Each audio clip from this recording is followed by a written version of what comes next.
So, Congressman Vicente Gonzalez Jr. went on CNN arguing that, Greg Abbott and Donald Trump are trying to rig the 2026 midterms through these like gerrymandered maps. I mean, he lays it all out. They know their policies cutting Medicare to give billionaires tax breaks are so unpopular that their only option is to like cheat the system in what he calls the most aggressive power grab in our history. Let's watch the full clip and then I'll give you my thoughts at the end. Congressman, thanks so much for being here with us. Your seat is one of the five being targeted in all of this. Do you think that means if this goes through, you won't be able to run? You won't be able to win? No, I think I'll win in the new seat as well. I just think it's unfair what they're doing. It's the most aggressive power grab of American democracy in our history. And it's as clear as that. And what they do is they think they can't win because of the awful policies that they've passed in their period of time. When you cut $500 billion of Medicare for seniors and veteran care and student loan programs and all these awful things just to give the billionaires and multinationals the biggest tax break in American history, the American people are going to come after you this next term. And that's exactly what they're trying to prevent. So now they're trying to cheat the system and rig it to try to help them win.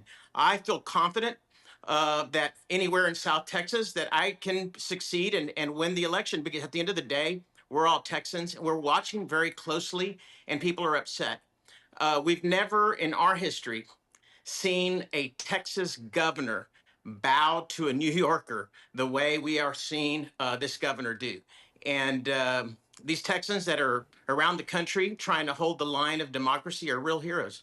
I mean, wow. It's one of those things where, you hear it said so plainly and it's still kind of shocking. Congressman Gonzalez just lays it all out there, doesn't he? He calls it the most aggressive power grab of American democracy in our history. And I mean, honestly, looking at the facts, it's hard to argue with him. The core of what he's saying is that Republicans know their policies are political poison. They know that running on a platform of slashing Medicare and giving more tax breaks to billionaires isn't exactly a vote winner with normal people. So what do you do when you can't win on the issues? Well, you rig the game. You change the rules so you don't have to play fair. And that's what gerrymandering is. It's cheating. It's politicians, well, almost always Republicans at this extreme level, picking their voters instead of the other way around. They get out their little computers and they draw these congressional district maps that are just insane. They look like a Rorschach test drawn by a spider on acid. They'll take a neighborhood, slice it in half, and connect it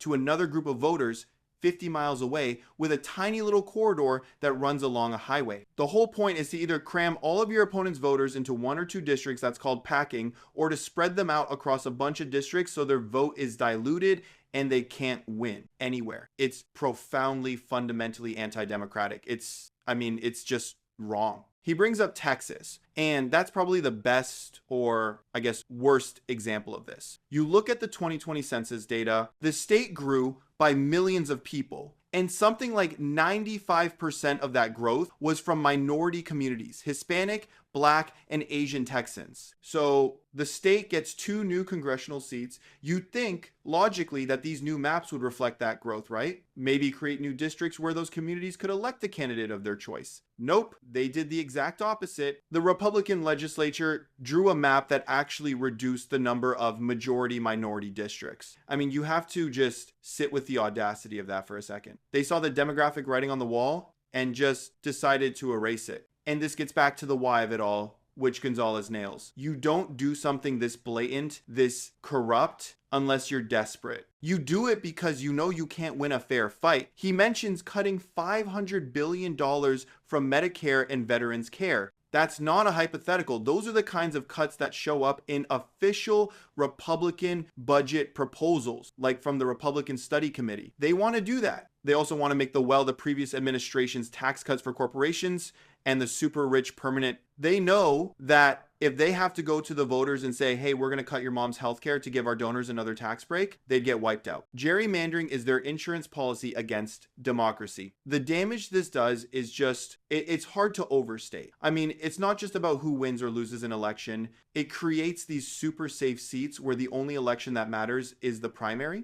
The congressperson in that district has zero reason to listen to anyone from the other party or even moderates in their own party. They only have to worry about a primary challenge from someone even more extreme. So they get more and more radical. It kills compromise. It fuels polarization. And it tells millions of voters that their participation is pointless, that the result has already been decided for them in a back room somewhere. How can you have a healthy society with a system like that? You can't, right? And the hypocrisy of it all is just staggering. You have an entire political movement, the MAGA movement, that has spent years screaming about a stolen election with absolutely zero proof. They've attacked election workers, tried to overturn results, and undermined faith in the entire system, all based on a lie. Meanwhile, those very same people are engaged in the most systematic, well-documented, and effective campaign of rigging the system in modern history. As Gonzalez says, you see a Texas governor bowing to Trump, the guy who perfected the rigged election lie,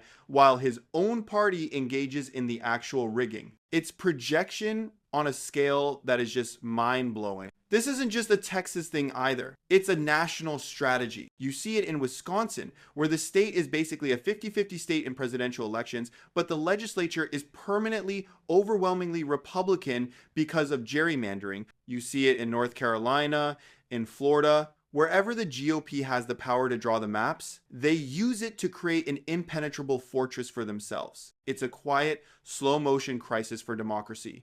They are fundamentally severing the link between what the public wants and what the government does. Ultimately, what this all comes down to is a profound lack of faith in their own ideas and a total contempt for the voters. They are admitting through their action that they cannot persuade a majority of Americans to support their vision for the country. So instead of changing their vision, they're trying to change the country by making sure the majority doesn't matter anymore. It's a breathtakingly cynical and destructive project, and it's happening right now out in the open. They're not even really hiding it. They're just counting on the fact that it's complicated enough that most people won't pay attention, you know? Let me know your thoughts in the comments while you're down there. Hit the like button and subscribe. I appreciate you guys, and I'll see you in the next one.